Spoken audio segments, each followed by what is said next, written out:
নাটকের নাম শ্বশুর বাড়িতে ঈদ পর্ব 2। ধরন কমেডি ও ফ্যামিলি ড্রামা।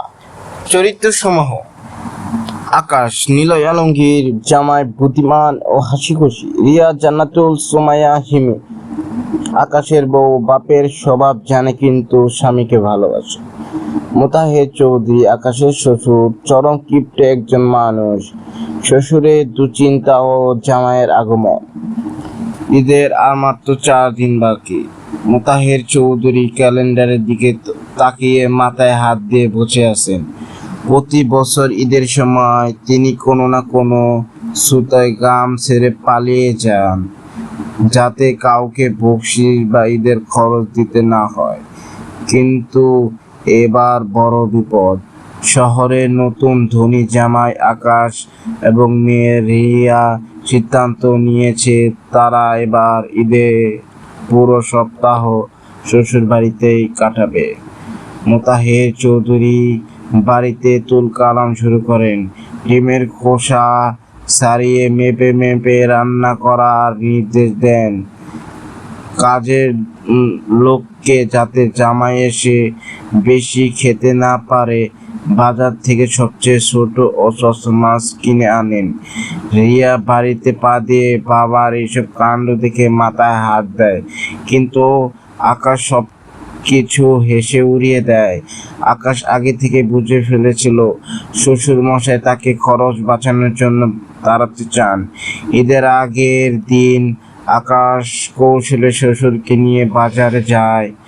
মোতাহের চৌধুরী 1000 টাকা নিচে কোরবানি বা ঈদের খাসির মাংসের বাজার ছাড়তে চান। আকাশ তখন পুরো বাজারের সামনে উচ্চস্বরে বলতে থাকে, বাবা, আপনি না বলছিলেন এবার এলাকার সব গরিব মানুষকে খাসির মাংস খাবেন? এই যে 3টা খাসি ঝুলছে, 3টাই প্যাক করে দিন। মোতাহের চৌধুরী লজ্জায় পড়ে এবং লোকের হাততালির ভয়ে ক্রেডিট কার্ড বের করতে বাধ্য হন।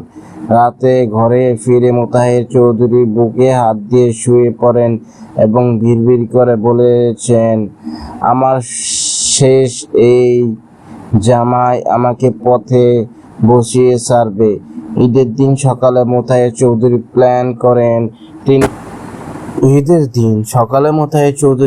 করেন তিনি অসুস্থতার ভান করে বিছানায় শুয়ে থাকবেন, যাতে কাউকে সেমাই খাওয়াতে না হয় আর ঈদগাহে গিয়ে কালেকশনের টাকায় অংশ দিতে না হয়। কিন্তু আকাশও ছাড়ার প্রার্থনা হয়। সে ডাক্তার ডেকে আনে এবং ডাক্তারকে আগে থেকেই বুঝিয়ে রাখে। ডাক্তার এসে গম্ভীর মুখে বলেন, চৌধুরী সাহেবের শরীরে কনফিউজ রোগ হয়েছে। ভালো হতে হলে আজকে এলাকার সবাইকে পেট করে খাওয়াতে হবে এবং সবাইকে বকশিশ দিতে হবে, তা না হলে তিনি চিরতরে অলস হয়ে যাবেন। ভয়ে কাঁপতে কাঁপতে মোতাহের চৌধুরী রাজি হন। আকাশ নিজের পকেট থেকে টাকা বের করে বিশাল ভোজের আয়োজন করে এবং এলাকার সব এতিম ও গরিব মানুষকে দাওয়াত দেয়। কিন্তু সে সবার সামনে প্রচার করে যে এই সব খাবার ও ঈদ উপহার মোতাহের চৌধুরীর নিজের কষ্টের উপার্জনের দান। এলাকার মানুষ এসে যখন মোতাহের চৌধুরীর জঘন্য কীর্তি থেকে মহাদানবীর বলে প্রশংসা করতে থাকে এবং দোয়ায় চোখ ভাসিয়ে দেয়, তখন মোতাহের চৌধুরীর বুকের ভেতর একটা অজানা পরিবর্তন ঘটে। তিনি বুঝতে পারেন টাকা জমিয়ে রাখার যে মানুষের ভালোবাসার যে আনন্দ, তা অনেক বেশি।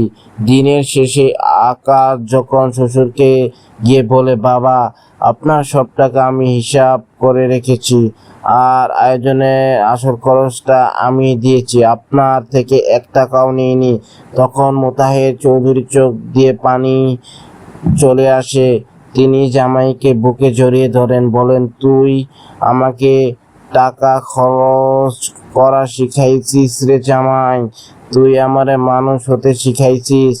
নাটক শেষ হয় পুরো পরিবারের হাসি মুখ এবং মোতাহের চৌধুরী নিজ হাতে সবাইকে মোটা অঙ্কের সালামি দেওয়ার মধ্য দিয়ে।